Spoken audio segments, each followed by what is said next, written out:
ஐக்கிய நாடுகள் பொதுச்சபையில் இன்று உரை நிகழ்த்துகிறார் பிரதமர் நரேந்திர மோடி. பல்வேறு நாடுகளின் தலைவர்கள் பங்கேற்கும் கூட்டத்தில் எதிர்காலத்திற்கான மாநாடு என்ற தலைப்பில் பேச உள்ளார். இலங்கை அதிபர் தேர்தலில் தேசிய மக்கள் சக்தி கட்சி வெற்றி.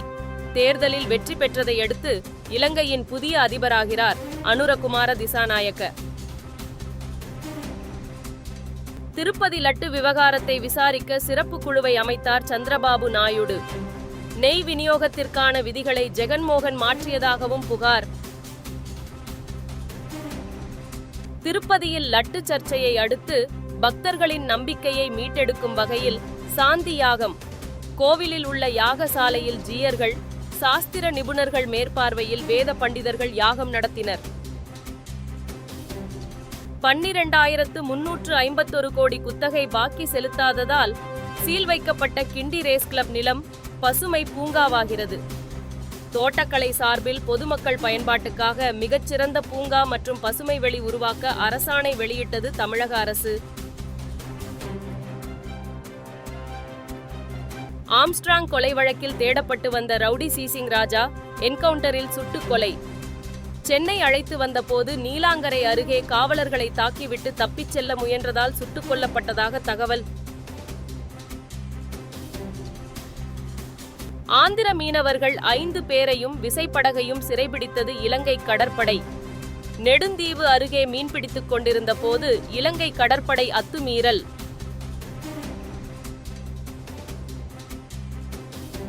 சுருக்குமடி வலையை முற்றிலும் தடை செய்ய கோரி நாகை, காரைக்காலைச் சேர்ந்த மீனவர்கள் வேலை நிறுத்தம். ஏற்கனவே உள்ள தடையை மீறி சிலர் சுருக்குமடி வலைகளை பயன்படுத்துவதால் வாழ்வாதாரம் பாதிக்கப்படுவதாக மீனவர்கள் வேதனை. மத்திய மேற்கு வங்கக்கடல் பகுதியில் இன்று குறைந்த காற்றழுத்த தாழ்வு பகுதி உருவாக வாய்ப்பு. அடுத்த 4 நாட்களுக்கு தமிழகத்தில் லேசானது முதல் மிதமானது வரையிலான மழை பெய்யக்கூடும் என வானிலை ஆய்வு மையம் தகவல். செஸ் ஒலிம்பியாட் வரலாற்றில் முதல் முறையாக தங்கம் வென்று இந்தியா சாதனை.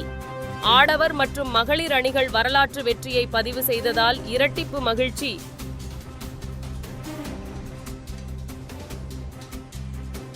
நாற்பத்தைந்தாவது செஸ் ஒலிம்பியாட் போட்டியில் இந்திய அணி வரலாற்று வெற்றி பெற்றிருப்பதாக பிரதமர் மோடி பெருமிதம்.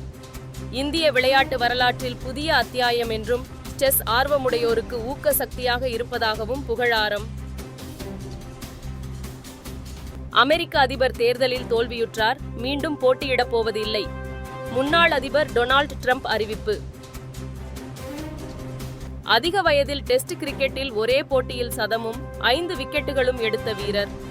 புதிய உலக சாதனை படைத்தார் இந்திய வீரர் ரவிச்சந்திரன் அஸ்வின். ஆப்கானிஸ்தானுக்கு எதிரான 3வது ஒருநாள் போட்டியில் 7 விக்கெட் வித்தியாசத்தில் ஆறுதல் வெற்றி பெற்றது தென்னாப்பிரிக்க அணி. RSAவுக்கு எதிரான ஒருநாள் தொடரை 2-1 என முதல் முறையாக வென்றது ஆப்கானிஸ்தான். மும்பையில் அடுத்த ஆண்டு நடைபெறும் கோல்ட் பிளே நிகழ்ச்சிக்காக டிக்கெட் முன்பதிவு செய்ய கடும் போட்டி. லட்சக்கணக்கானோர் முன்பதிவால் புக் மை ஷோ தளம் முடங்கியது.